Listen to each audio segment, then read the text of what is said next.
Good morning. So I said I would leave it a few days after St. Patrick's Day to speak on the Conor Mcgregor situation, right? So he was invited to the White House. He spoke about what's going on in Ireland. All true, all verifiable.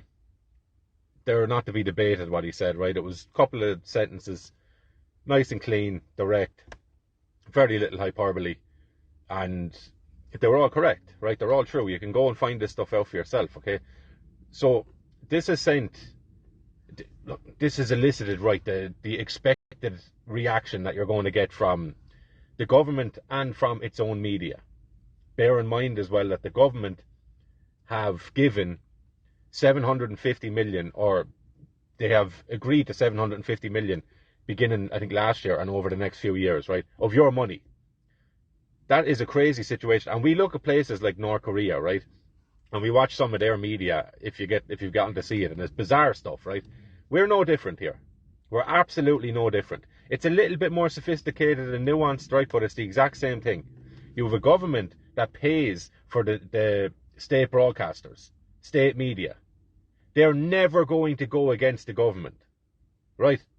There's a conflict of interest there which shouldn't be allowed to happen. Should not be allowed to happen, right? And number two, they're never going to go against that, because if they start reporting on the government in a factual way, what happens? They're funded, right? Common sense. State broadcasters, state media, not to be trusted. I would go even further than that. I would say you have to be very, very suspicious of them and very wary of them, right? Because every single thing they do is leaned towards the government's perspective. So you hear from the government, you go, oh, well, look, a load of qualified professionals up there saying that they got elected. They're saying this thing, so therefore it must have an air of credibility. And Jesus, RTE, who have been our best friends at 6 o'clock for generations now, they're saying the same thing. Therefore, it must be true. No, it's just not, right? So Conor McGregor spoke about the Irish situation, the severity of it, and he gave an example of rural villages and towns being overrun, right? Being overrun. Just their demographics going from 95% Irish people to bang, overnight, in the space of a week, 35% Irish people. That's disgusting behaviour. That is disgusting, cruel, calculated and intentional behaviour. And it's also deceitful, because these very people who are doing this and allowing this to happen will then come out and tell you it's not true, it's not happening. We'll gaslight you. We will use the weight of our reputation and our position in this country, and we will use your good nature against you and your overly trusting nature against you, right? We will convince you that what you're seeing with your own eyes and hearing with your own ears just cannot possibly be true. There must be something wrong with you if you go along and believe this, right? So what does Conor McGregor do then, right? He sticks up a post a couple of days later saying that he was talking to, I believe, an Attorney General in Texas. And he said that this Attorney General is the one who's investigating AbbVie, ABBVIE, which is a company which is either owned or run by Helen McEntee, who was the Minister for Justice, who's now the Minister for Children, I believe, or Education, one of the two. Her husband runs this company, and that company is involved with creating and manufacturing, what would you even call it? Child neutering medications, or child neutering poisons, right? Puberty blockers, which would be big business for him in Ireland if it just happened to be that the narrative around children and adolescence and puberty was that children can be any sort of gender they want, right? They can turn into a sex that is not theirs if they want. They just have to go along these lines, and they just have to take these medications, right? That's another conflict of interest. You're starting to see a pattern here that this government is, if you want to be extremely, extremely generous to them, they're very naive. If you want to be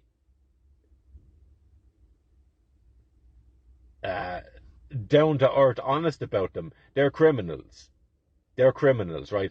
They're using their weight to push laws, to push culture, to push people's opinion in a way that directly benefits them and their extended family financially, right?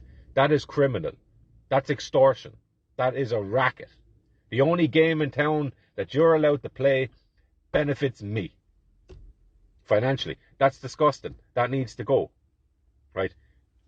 Built on top of that, then Conor McGregor comes out and releases a statement saying that this government effectively has 12 days to do what it's told, to get rid of all these people they've been bringing in, to stop bringing in all these people, and to begin to put Irish people first, right? So he's using the weight of and the influence of America to badger and beat the Irish politicians into submission, right? In nearly any other walk of life, any other time of any period we've been here, we probably would have said, we won't accept that, right? But where we are, I don't believe, barring all merciful violence in this country, I don't believe that there's the will in Irish people for that, because I believe that people know that that's what it is going to have to be if it's going to be from the ground up, right? And that always has to be the case. Pressure has to be from the ground.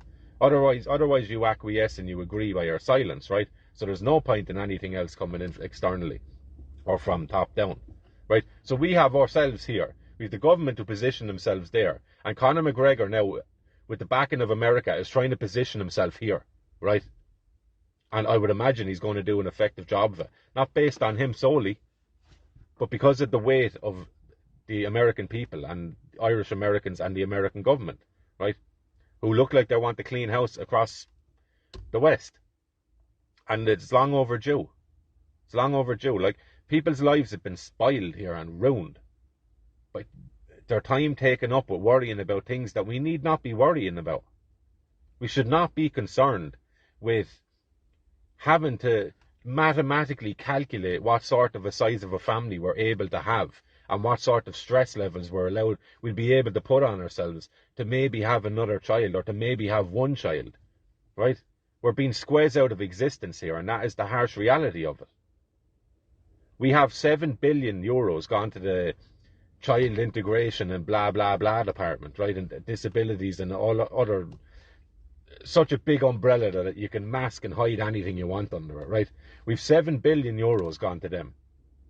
If we took every Irish family that had a child and had a family, and we gave them 400 euros a week, so that the stress of having to work, having to pay childcare was alleviated somewhat, that would still only measure up to about 2 billion a year.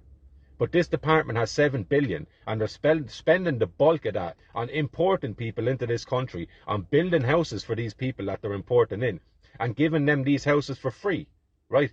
Never mind the amount of social welfare these people are on, right? It's criminal.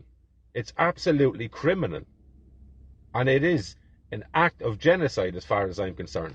And I believe, as far as courts, if they're taken seriously or if they're acting seriously, would declare the very same thing. And I think that day is not, I can see that on the horizon.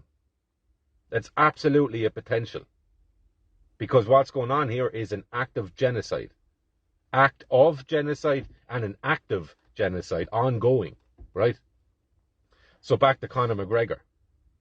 And look, I would imagine he's a switched on fella anyway, but there's probably someone helping him with the messaging. Of course there is, right? Because this is just how these things work. And if he wouldn't be seeking sort of helping framing things, then he'd be doing himself a disservice, right? But he started it by saying ad hominem attacks. Great. Because that's what you're seeing, right? That's what you're seeing. But I don't even want to belabor the point of Conor McGregor anyway, right? People, you can have your opinions of him all you want. All you want. People are saying he doesn't measure up, he's not perfect, he's not pristine like I am, therefore we shouldn't listen to what he's saying. You're looking for Jesus to come back, like that's what I see when I hear people saying that. You're expecting a divine saviour to come, because there's no pure people here. And if you're claiming that you're any more pure than any other person, show me the evidence, right? Let me have a conversation with you and let me pierce that divinity that you hold, right? because we're all flawed creatures. We're all flawed people. We've all made mistakes. We've all brought shame on ourselves. We've all brought shame on people in our families, and we try and recuperate, and we try and rejuvenate, and we try and build back up our reputation. We all make mistakes, right? We've all made mistakes, and we all make mistakes, and that's fine, right? But one of the significant things I believe about the Conor McGregor thing, which is it's probably never going to be brought out to the forefront as a loaded gun, but it's certainly there behind the curtain, right? So if you look at what's been going on over the last few years, all these horrors that are in the Dáil, right? All of them, they've nearly all shown themselves to be horrible people. Because as soon as a bill came for accountability on, let's start looking at how this government are spending money and what they're spending it on and who's getting kickbacks, if they are, right? As soon as a motion gets put forward for that, nearly all of them say, no, you're all right, we actually don't want to see that. Scandalous. Criminal, right? But what have this government been doing, and successive governments? They have been bringing in these people and rushing them through the citizenship process, right? They're already allowed, prior to citizenship, they're already allowed to vote in local elections. The local elections were scandalous as far as I'm concerned. Too many people went in there and did not get asked for anything. Many people did not get asked for any ID, right? And then these boxes get put in behind the door for the night, right? Oh, counting has to stop for a while. Why? Just tag someone else in who's fresh and has had some sleep. Continue the counting. Get it done in one sitting. Otherwise, question marks, right? But this government has been bringing in these people, tens and tens of thousands of them, hundreds of thousands of them, and trying to funnel them into the citizenship, through citizenship. Why? So these people can vote for these people, so they never have to leave office, and they never have to work a day in their life, right? We have a Taoiseach, right, who is, in theory or on paper, the second most powerful person in this country, and he's never had a job. He's never worked before. He's never swept the floor before. He's never made a breakfast roll before. He's never pulled a pint before. He's never fixed a car before. He's never done a job before. That's not good enough. Go on away with yourself, boy. Do you know what I mean? Go on away with yourself. You're a laughing stock. No one takes you seriously. Go on away, right?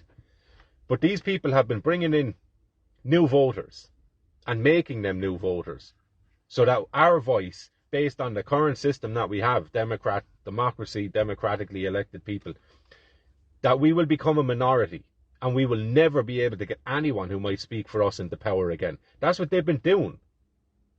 That is what they are doing. Now, everything is a double-edged sword, right? And I don't know if this will happen, but I think that this would be very, very interesting. And if I was in a position to figuratively point this loaded gun at the politicians in Ireland to make them sing and dance according to reason, according to law, not according to what I want, according to ordinary decency and common sense and law, right? I would suggest to them that there is 30 to 40 million Irish Americans who now want citizenship. Do you honestly believe that the Irish government, on what they've been doing, bringing in people from Uganda, Botswana, Nigeria, everywhere, and giving them citizenship at the drop of a hat, do you honestly believe that this government are going to be bold enough to come out and tell the American people, we're not going to give you citizenship? Yeah, right. Yeah, right. But that threat is always there, right? And it doesn't have to be declared, but it's always there.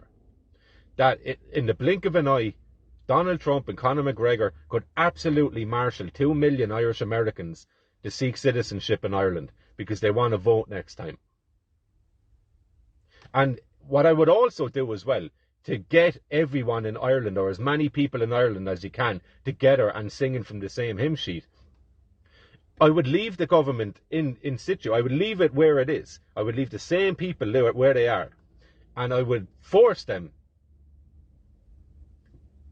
to turn around and undo all of the policies that they've been after the last few years. Because you still have a large amount of people in this country that will only listen to a Fianna Fáil or Fine Gael politician, right? So I would absolutely have them, the same people who implemented these things, undo every single one of them and speak about it publicly, right? Speak about it publicly. And the carrot I dangle is you get to keep your reputation. And Conor McGregor has said this as well, right? And I think this is the smartest way. Reading the room of how Ireland is, I think this is the most strategic approach to getting what we want, which is just decency, right? Just decency. Let Ireland be as Michael Collins wanted it to be. The law is not there to pen Irish people in. The government is not there to pen Irish people in or to dictate to them. The government is there to remain as plastic and fluid and as affected by the changing whims and desires of Irish people. That's how he saw it, right? That's what he wanted, and that's why he had to be killed. So that's what we're looking at.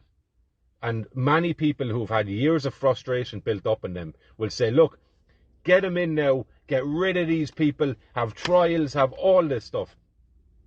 You can't move too quickly with this because it just looked terrible, right? It just looked terrible. So I think the loaded gun of having a load of Irish Americans demand citizenship in Ireland so that they can vote the next time, I think that's a very, very heavy cannon to be pointing, right? And it's not beyond the realm of possibility. Absolutely not. And the beautiful thing about this, right, look, we've never seen this government move. We've never seen an Irish government move as quickly as we've seen. Number one, if they're getting bags of money, right? Or number two, if EU tells them to dance, they dance. Or number three, if it means building homes for the displacement of Irish people. So what are we left with now? We're left with the policies or the results of the policies of these politicians, which just happens to look like loads of these modular homes around, right? So stop these people coming in, revoke the citizenships that have been handed out over the last 10 years, send these people on their way, right? Send many, many, many of these people on their way, up until the point where Irish people feel safe in their towns again and are comfortable with how spread they are across their own land. That is the limit. That's the threshold. Numbers are irrelevant. We keep moving, keep clearing the slate until Irish people and people who've been living here as guests but who are not from this country, who've been living here and who've been adding away and who've been offering no trouble. They've been sucking off no money from our pot, right? They've been making their own way in Ireland. More power to ye, right? More power to ye. Great stuff. The rest, no, sorry, you're gone. It's as simple as that. Criminals, people on welfare, people that are sucking up free assets, right? Out you go. There's no need for you to be here. It doesn't make any sense. It doesn't make any sense. And that doesn't matter if you're a European person who's been doing it, an African person, an Asian person, or an American person. Any person, right? Anyone that doesn't make sense for them to be here in Ireland, they need to go. And all of these modular homes can be used to house Irish people, right? They can be used to house Irish people. How much would they cost? Very little, because we're after paying for them already, right? We're after paying for them already. Our tax has gone towards buying these houses or building these houses. Now we can put them to use. Put Irish people in them, young Irish people, and allow them to have families, right? Allow them save for a few years with minimal rent in there so they can get a mortgage, right? And that's another issue to tackle as well, but that's another day, right? The whole mortgage thing, right? But we already have the infrastructure there because the government that's been so eager to displace you has built it, right? Now we just need to put it to use. So I think there are bright days ahead. Does that mean you follow McGregor regardless of what he says? Absolutely not. That should never be the case, right? The biggest question that all of us should be asking ourselves when we see anything shift or change is how can we use this to most effectively to benefit Irish people in my family, in my town, in my county, in my country. How can we use this effectively, right? And the state apparatus is going to try and swerve this conversation away from the reality. Don't follow them. Leave them go down the lane on their own with their flashlight. Off you go. We're not following you this time. Good luck, right? And then see what sort of pressure builds. And when we all sandwich them in, right? So they're getting, I've no doubt about it, that Simon Harris's hair is going to be even greyer by the end of this month, right? Because the pressure that they're probably feeling is going to be unbearable to them. They also need to feel that pressure from us, from the ground up, right? So it's amazing how the smallest little thing or one act can shift people's perspective, right? But there is absolute, all of the things that I've mentioned, they're all potentials. They're all possibilities. And if there's people that just write them off and just go, well, look, that's never going to happen. Fine. You can follow these lads down the lane, right? Bring your nihilism and your total despair and helplessness. Bring that away and digest that yourself and come through it, because there's a way out of that.